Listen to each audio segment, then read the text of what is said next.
Hey, Andrew here at BTO Range. Today we have something a little bit newer than what we normally talk about, but it is an interesting item that Browning did back in the 1990s.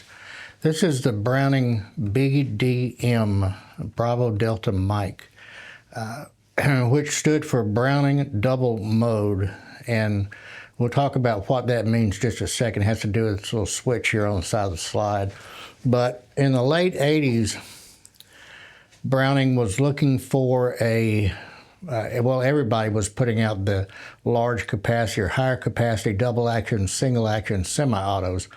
And Browning had DA/SA guns in line, but they weren't theirs. They had basically the Beretta 84 or the Beretta Cheetah under the Browning name. They had the SIG 220 under the Browning name, but they wanted one of their own. The European guns that they had coming in just didn't fit the bill for them. So the engineer at Browning by the name of Peter Sodoma came up with this gun in the late 80s, and they tried some FBI trials with it. They really tried to get some of the law enforcement market on it. It really didn't pan out for them, so it ended up being released commercially in 1991 as the Browning BDM in 9mm, and it lasted until 1998. This particular model was 1993, this particular gun. So there's a couple little differences with this gun that kind of make it unique. And a little ahead of its time, and it just didn't catch on, and it went away in a relatively short period of time. So it looks like a high power as far as the external. The grip angle is similar, although thinner.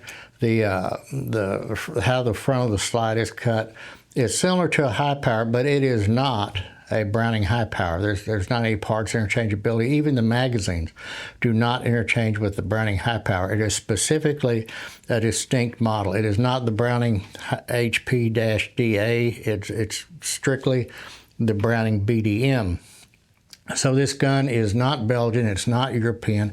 It was made in Morgan, Utah. So this is an all U.S. made gun, marked made in the USA on the slide. So completely its own little animal within the Browning family of guns. Interestingly enough, if you go on the Browning website under customer support, you go to date your firearm, doesn't even recognize this gun.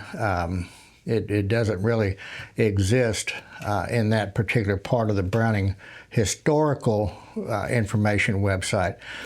That said, the serial number, the way they did serial numbers spanned across all models. The alpha characters in the serial number give you the last two digits of the year.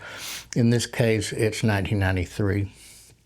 So the big difference in this gun is the ability to switch the gun from traditional double action, single action to double action only, or what Browning called revolver mode. Which is kind of an interesting way to look at it, I guess, revolver mode. And that was done with this switch on the side. So let's take a look and see what that looks like. Let's clear the gun out. Typical magazine release there.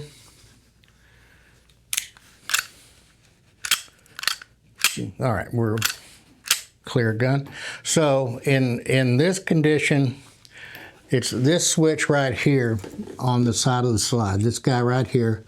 And on the slide, it's got a P engraved and an R engraved. And when the slot is lined up with the P, that's going to be your traditional DA/SA mode, P standing for pistol. So in this mode, you have a double action, single action with decocker, right? So you can decock it down and into the safe mode. Safe mode, it deactivates the trigger.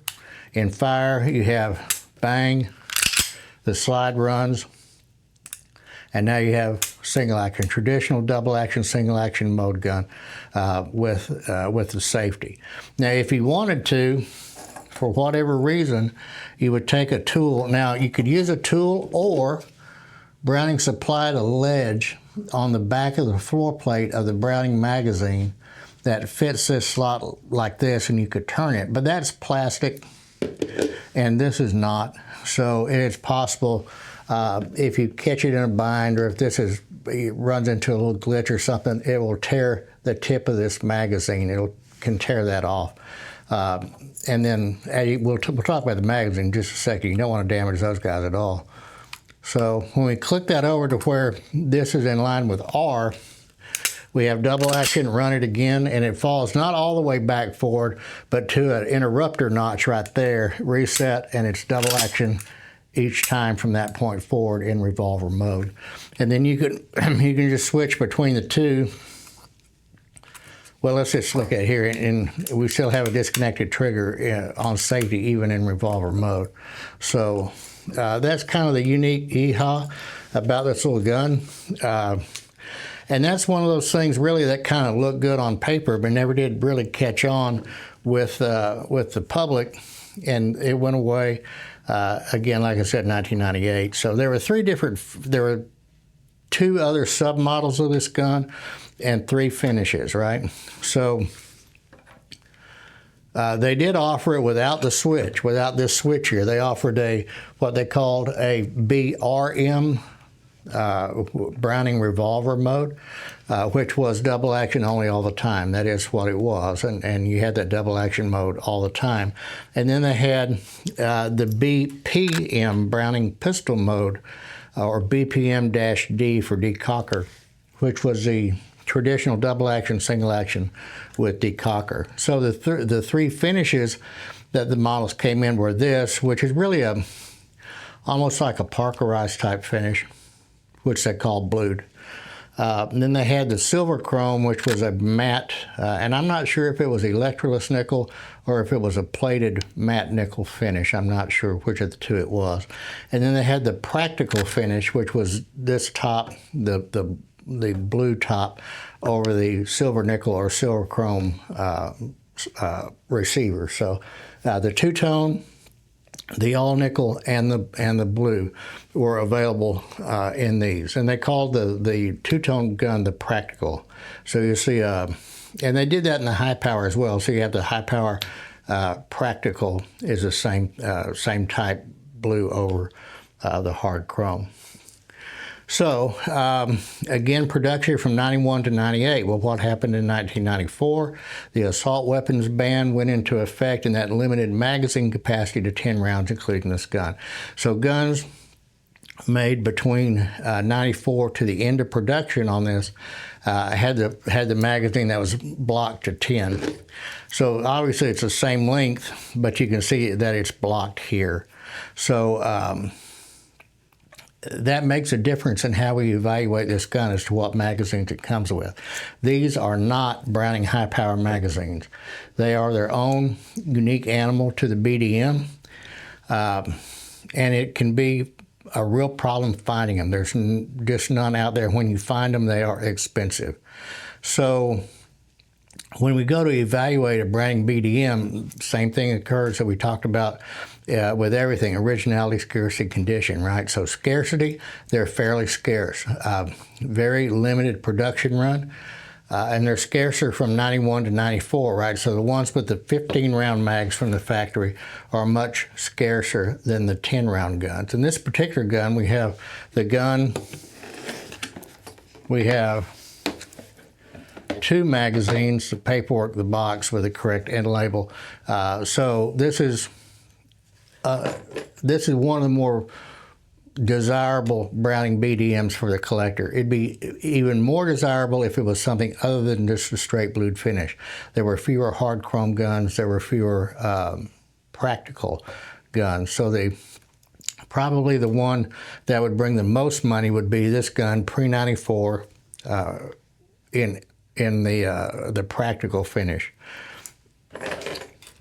So talk about the magazines real quick. There aren't any more OEM magazines unless you find them at auction on the used market. For a 10-round mag, they're a little bit easier to find because there were more of them made. You're still going to pay $50, $60 for the 10-round mag. You're going to pay at least $85 a piece, if not over $100, for any original OEM 15-round magazines for this gun. So the magazines on this piece have a considerable amount of value. They are being remade by a company called Triple K. I looked on their website this morning and they're MSRPing those mags at $48. My experience with Triple K is not that great. Sometimes they run, a lot of times they don't run. So it's $48 and flip a coin as to whether that mag's going to run or not, or just bite the bullet and spend the $85 for the OEM gun. So the condition of this gun, when we look at it, we can to field strip the gun. Oh, one other interesting thing, and remember this gun was made in the 90s. Right here at the end of the slide serrations here, the slide actually has ears to allow you to help you grab the rear of the slide to move it back. So Smith & Wesson recently, when they introduced the Shield EZ series, EZ 380, EZ 9mm, they made a big deal about having these cocking ears. Here's a Browning from the 90s that had it. But anyway, to field strip it, we're going to lock the slide back. It's difficult to engage it. The grip panel can keep you from getting in there. So we'll try to lock this slide back here. Well, it's not going to work.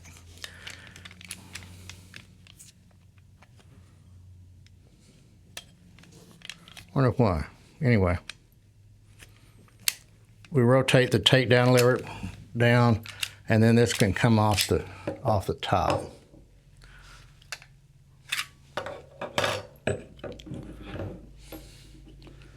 Recoil spring comes out, that's not captive.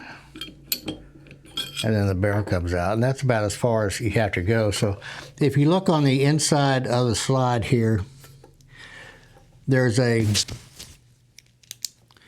is really just a disc that rotates this lever down, or this stud down, which impacts the trigger bar, and that's what makes this gun into the DAO or the DASA version of the gun. So it's got a separate little insert, kind of like a German pattern SIG, classic series SIG. It's got an insert here for the breech face, and then the extractor is right here. So parts on this can be somewhat problematic to find.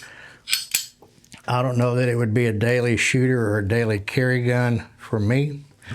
And this is a metal frame, not a plastic polymer frame like most of the 9mm high capacity guns out on the market now. But one of the things about it, one of its claim to fame, one of the big positives of this gun was how slim it is in the hand, the profile in the hand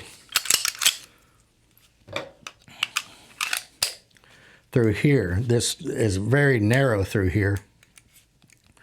And it feels really nice in the hand, very slim. And in fact, we can compare it to another gun that just came out here in just a second to see kind of where that's going. But one of the big complaints about it was the size and the location of this particular lever, the decocker and the safety lever, especially with the modern two-handed hold of today. So if we take the gun and we get our firing grip on it, we have a high thumb grip. This safety decocker rides right into this thumb, and the takedown lever rides right where that thumb is going to be. So it gained a reputation of being a little uncomfortable to shoot. That and 1998, since everybody was limited to 10 rounds in 1998, there was just way too much competition that were a little bit more ergonomically easy for people to deal with, so this gun went by the wayside. But when they talk about how slim this gun is, let's do just a real quick comparison. This is the brand new SIG P365 Fuse. So this is the newest, latest from SIG, And we're going to be doing standalone videos under the new product description with this gun. It's a 17-round gun with two 21-round mags that come with it. But if we lay them up side by side here, we can see that there's not a whole big bunch of difference between these two. And see, rotate it like this to where it can be a little bit more obvious. The Browning's a little bit longer, and you can see that the width is going to be pretty similar. So even back in the 1990s, the big thing about the SIG fuse is that, hey, we have a full-size, capacity-wise service pistol that's super slim and super flat, and Browning had that done back in the 90s. Still, you don't have the optic that you do on the fuse. So anyway, just thought that'd be an interesting little comparison. So the Browning BDM, the Browning double mode or the Browning dual mode pistol in 9mm, product of the 1990s. Looked good on paper, but it just didn't sell well enough to stay in the line. If you're lucky enough to find one, they're not going for just a ton of money, but the money varies widely depending on the magazines it has in there. And I looked on closed auctions this morning, and in the box with two blocked magazines, they can be had for $450-ish, give or take. And then 15-round mags, a gun with two 15-round mags, box, good condition, is at least $600, if not $700 plus. So those magazines make just a huge difference in the value of the gun. So bear that in mind if you run across a Browning BDM, and value it accordingly in your mind depending on what accessories, what magazine capacity comes with it. So anyway, neat little pistol. Hit that like button, hit that subscribe button if you like what we're doing here on the channel. We try to bring content to you every week with something new and exciting as stuff comes across our tables at the range. And let us know what you think. Send us comments, send us suggestions on which models to look at. We'll certainly try to make that happen for you. Appreciate you watching, and we'll see you on the next one.